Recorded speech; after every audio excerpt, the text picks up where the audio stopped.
Hola Iglesia, hablemos hoy acerca del caso Roe versus Wade. Es el fallo de la Corte Suprema en Estados Unidos que legalizó el aborto durante los 9 meses de embarazo. Tengo algunos datos curiosos escritos aquí para ustedes y uno de ellos, por ejemplo, es que Jane Roe no era el nombre original de la persona que demandó al Estado, sino que su nombre era Norma McCorvey. En 1969, Norma era una joven de 21 años, soltera, con problemas financieros, de alcohol, de drogas y embarazada de su tercer hijo.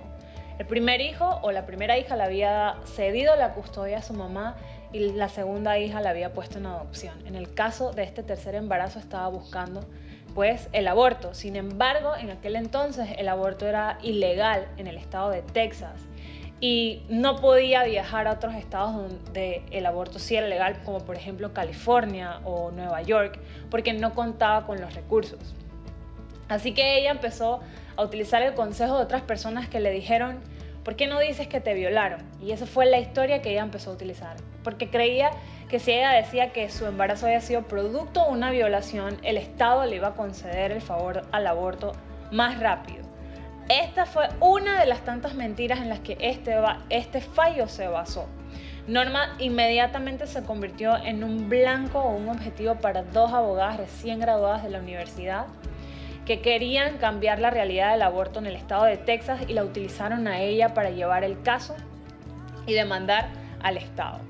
Es así como la llevaron a almorzar, como cuando ella tenía algunos 5 meses de embarazo, y le propusieron que demandara al estado de Texas para cambiar la ley del aborto.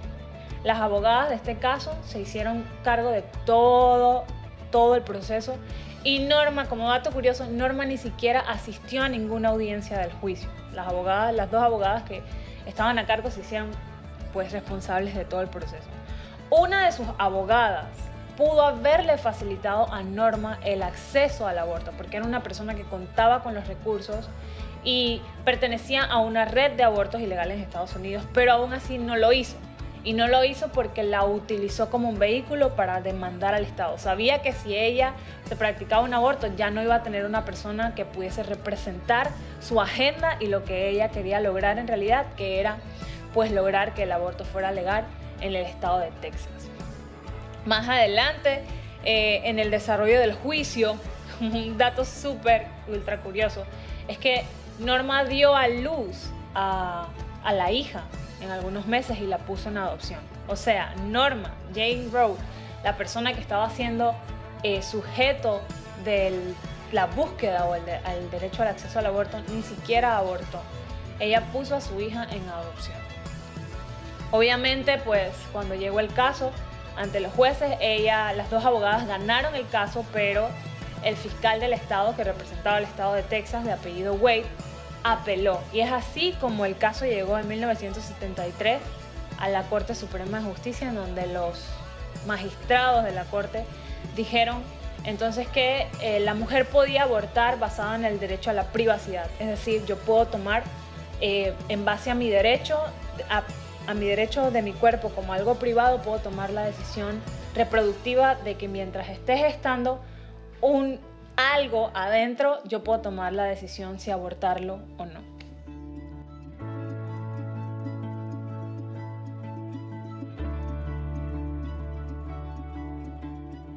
La anulación de este caso en Estados Unidos tiene consecuencias positivas en Estados Unidos y en toda Latinoamérica, porque definitivamente lo que sucede en Estados Unidos suele ser un ejemplo en el resto de las naciones del mundo.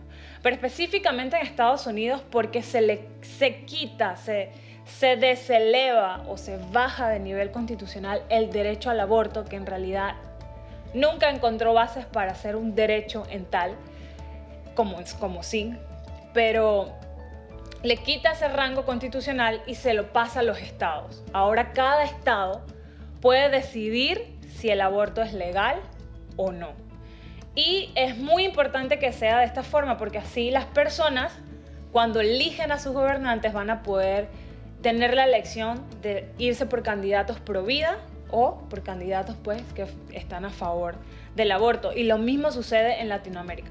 Nosotros en Latinoamérica pues tenemos el ejemplo que ya ha sucedido allá desde 1973 dándose abortos legales Y acá en Latinoamérica podemos ver el resultado que de muchos años han habido más de 60 millones de niños asesinados prácticamente, y podemos tomar el ejemplo de Estados Unidos para no ir en esa dirección y elegir buenos gobernantes que estén a favor de la vida.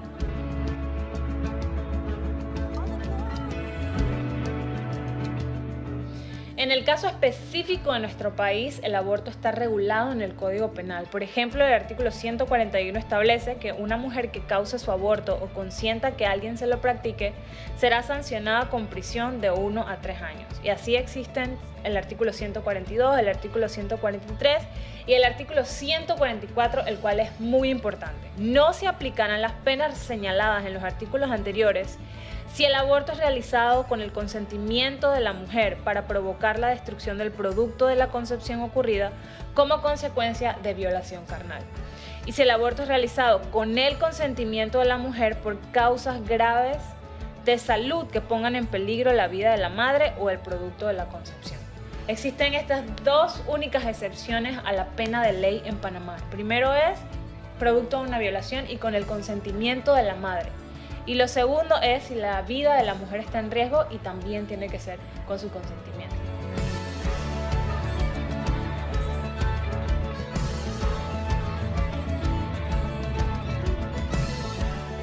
Es importante que como iglesia sepamos en qué lugar estamos parados.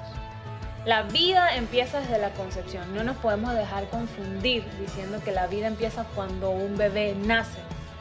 Yo soy un ejemplo de eso, estoy embarazada, tengo ya semanas avanzadas y yo considero desde que el momento que me enteré que tuve un primer retraso y tuve la respuesta positiva de un embarazo, ya desde ahí mi hijo era una persona. Yo ya desde ahí dejé de tener el derecho sobre él.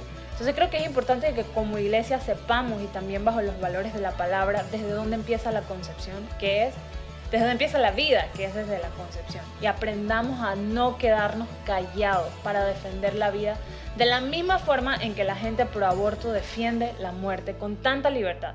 Es importante que nosotros como panameños también estemos presentes en la toma de decisiones de las personas que nos gobiernan en las próximas elecciones, que podamos investigar los candidatos que van a representarnos, porque ellos pueden dirigir el rumbo a nuestro país, si a la vida o a la muerte.